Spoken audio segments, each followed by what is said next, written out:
এবার একটা hidden tax নিয়ে কথা বলবো। দ্য হিডেন ট্যাক্স, এটার নাম হচ্ছে ইনফ্লেশন। ইনফ্লেশনের কথা আমরা আই হোপ আমরা সবাই জানি, তারপরে বেসিকটা একটু বলা কেন। কারণ আমাদের লাস্ট মান্থের বাংলাদেশ ব্যাংকের রিপোর্ট অনুযায়ী আমাদের বাংলাদেশের ইনফ্লেশন হচ্ছে 9.33। তার মানে আপনি যদি 1 লক্ষ টাকা আজকে ব্যাংকে রাখেন, এইটা ব্যাংক যদি আপনাকে 8% হারে আপনাকে প্রফিট দেয়, তাহলে কি আপনি প্রফিট পাচ্ছেন নাকি এভরি মান্থে লস করতেছেন? ইনফ্লেশন মানে কি? টাকার মুদ্রাস্ফীতি, টাকা বেড়ে যাওয়া, এটার মূল্যায়ন কমে যাওয়া। ধরেন জিনিসটা কেমন, আপনার কাছে আজকে 10 লাখ টাকা আছে, আপনি ব্যাংকে জাস্ট এমনিতেই রেখে দিছেন সেভিংস অ্যাকাউন্টে, কোনো ইন্টারেস্ট নাই বা কোনো প্রফিট আসে না। সো 10 লাখ টাকা দিয়ে এই 10 লাখ টাকা যদি আপনি 10 বছর ফেলে রাখেন ব্যাংকে, 10 বছর, 10 বছরে ইনফ্লেশন হবে 9.33, মানে 93,000 টাকা ভ্যালু কমে যাবে এটার। তার মানে 1 লাখ টাকা দিয়ে আপনি আজকে যেই জিনিসটা কিনতে পারেন, 10 বছর পরে সেই জিনিসটা আপনি আর কিনতে পারবেন না। এটাই হচ্ছে ইনফ্লেশন, যে আমার টাকার মূল্য এভরিডে কিন্তু কমতেছে। এখন এটাকে আমি হিডেন ট্যাক্স বলতেছি, কারণ অটোমেটিক্যালি আপনার কাছে টাকা আছে মানে জমায় রাখছেন, এটা কমে যাচ্ছে। মানে ঘরের মধ্যে বা যেই টাকা কোনো প্রফিট গ্রো করায় না, ওরকম টাকা জমায় রাখা আর হচ্ছে সমুদ্রের নিচে গুপ্তধন থাকা একই জিনিস। বুঝা গেছে? সো আপনাকে ধনী হতে গেলে কি করতে হবে তাহলে? Impact of inflation on our daily life. The people who are working in the sectors where growth of income is higher than the growth of মানি।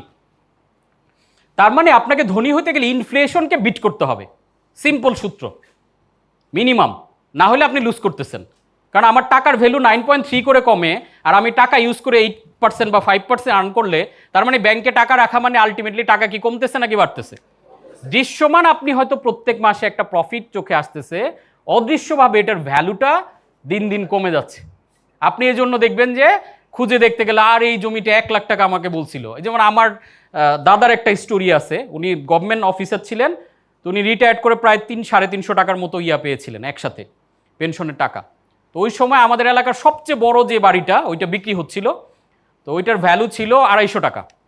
সে এটা কিনবে না, যে বাড়ি কিনে কী করবো, ফল ফ্রুট খেয়ে যে কদিন আসি মারা যাবো। সে ফল ফ্রুট খাইছে ঠিক আছে, বাট ওই বাড়িটার আজকের দিনের ভ্যালু অলমোস্ট 30 কোটি টাকা। তার মানে এটা এখন আমার দাদার 3 ছেলে আমরা মিলে সবাই মিলে এই মুহূর্তে কিনা পসিবল না। এটার মানে কি? এটার ভ্যালু বাড়তেছে, টাকার ভ্যালু দিন দিন কমতেছে। এবার নিশ্চয়ই আমরা clear, I think by now it's crystal clear why the bank, credit card companies and retailers are so eager to give us loan. এটা কি আমরা এখন ক্লিয়ার? সবাই কেন এখন লোন দিতে চায় আমাদেরকে? লোনটা আমি নেগেটিভলি কাউন্ট করছি? হ্যাঁ, আমি ফুললি নেগেটিভলি কাউন্ট করছি না, কারণ লোন নিলে ওই যে রিস্ক ফ্যাক্টরটা আমরা মাথায় রাখছি না। কারণ আমরা লোন নিয়ে টাকাটা ইউজ করতে পারি না। লোন নিলে আমাদের দুইটা দিকে আমাদেরকে ব্যালেন্স করা লাগে। নাম্বার 1, আমরা যখন ইনফ্লেশনটা বুঝতেছি 9.3 করে ভ্যালু কমতেছে, দেন হচ্ছে লোনের একটা ইন্টারেস্ট এটার উপরে বার্ডেন হচ্ছে, যোগ হচ্ছে। তাহলে আমাকে লোনটা ফেরত দেওয়ার জন্য এটাকে প্রপার যে ইউজ করাটা, সেটা যদি করতে পারি ইটস ফাইন।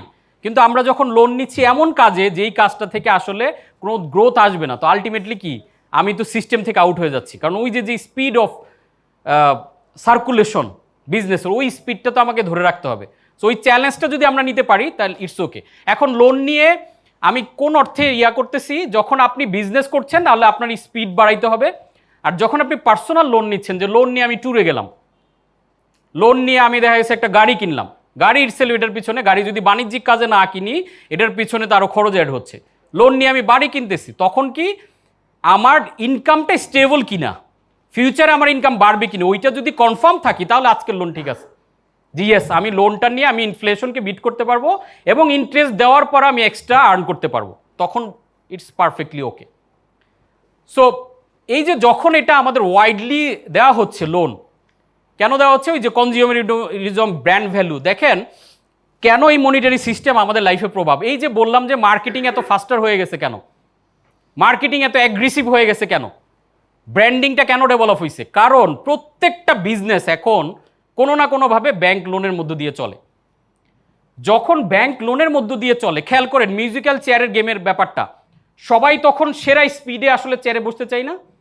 সবগুলো বিজনেস যেহেতু লোনে চলতেছে, সবাই এখন ফেরোসাস হয়ে গেছে যে কিভাবে কনজিউমারের কাছ থেকে আরও বেশি টাকা নেওয়া যায়, কারণ আলটিমেটলি টাকাটা তো তাকে পে করতে হবে।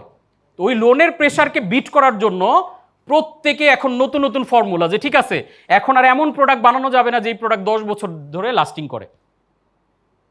এখন সিম্পল বানাইতে হবে যাতে 6 মাসে শেষ, কাস্টমার যাতে আবার কিনে।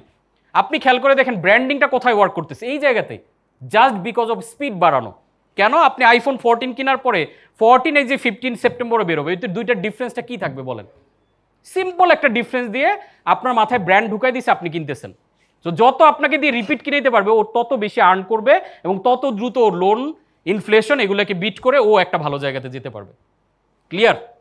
সো আমরা যেহেতু পার্সোনাল জায়গা থেকে আমরা আলাপ করতেছি, নট বিজনেস, সো এই জন্য আমরা লোনটাকে একটু ডিসকারেজ করতেছি।